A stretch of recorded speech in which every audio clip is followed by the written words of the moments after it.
Olá, jovem jurista, aqui é o professor Ronaldo Bastos, continuando a nossa semana sobre os direitos fundamentais, né?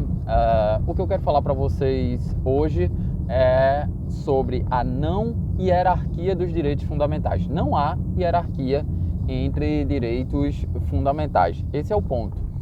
Num conflito entre direitos fundamentais e eles haverão de existir, não há uma precedência a priori de um direito fundamental sobre outro.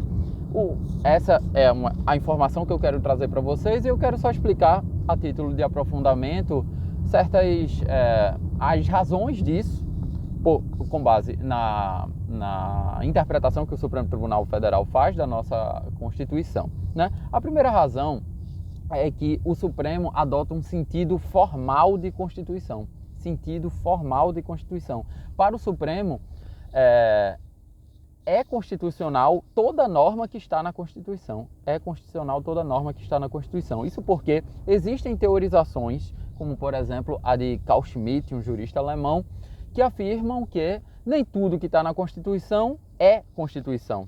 Para Carl Schmitt, e ele trabalha isso no que nós constitucionalistas chamamos de sentido político da Constituição, é Constituição aqui apenas aquilo que envolve uma decisão política fundamental. Então, uma decisão sobre separação dos poderes, sobre direitos fundamentais, organização do Estado. O que não é uma decisão política fundamental não teria esse caráter constitucional. Mas o Supremo não adota essa teorização de Carl Schmitt, que seria um sentido material de Constituição. O Supremo adota o sentido formal de Constituição.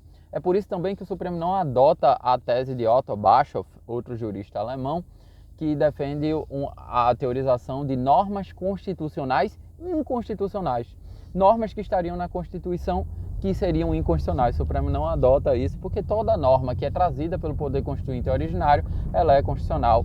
Toda norma que está na Constituição é constitucional por causa do sentido formal da Constituição. E é por isso que aplica-se na interpretação da Constituição brasileira alguns princípios da hermenêutica constitucional. O primeiro princípio que eu poderia citar para vocês é o princípio da unidade, que deve se interpretar a Constituição não isoladamente, cada princípio, cada regra isoladamente, mas a partir de um conjunto, né? Como aquela regra ela se adapta ou se adequa ao conjunto do sentido da Constituição, ao conjunto da vontade constitucional. É por isso também que outro princípio da hermenêutica constitucional é o princípio da harmonização ou concordância prática. Ao invés de limar a aplicação de um princípio, é preciso que, no conflito entre dois princípios, se harmonize o mais profundamente possível esses princípios para que não se deixe de aplicar um em detrimento de outro só, nos casos que isso é necessário. Outro princípio é o princípio da máxima efetividade. Devemos dar interpretação a esses conflitos de princípios de forma a preservar cada princípio e dar máxima efetividade a esses princípios. De modo que, embora o sentido comum queira imputar determinados princípios e regras mais importantes que outros, como por exemplo o direito à vida, previsto lá no caput do artigo 5º da nossa Constituição. O leigo vai dizer, o direito à vida é o mais importante dos direitos, logo ele estaria no topo da hierarquia constitucional, na medida em que sem vida nós não podemos exercer nenhum outro direito. Só que essa não é uma interpretação consagrada pelo Supremo, quando não há, como eu estou dizendo, hierarquia entre os princípios constitucionais. Até o direito à vida pode ser, em circunstâncias específicas, deixado de lado. Como, por exemplo, quando o Supremo autoriza o aborto de fetos anencéfalos. Isso é uma exceção ao direito à vida.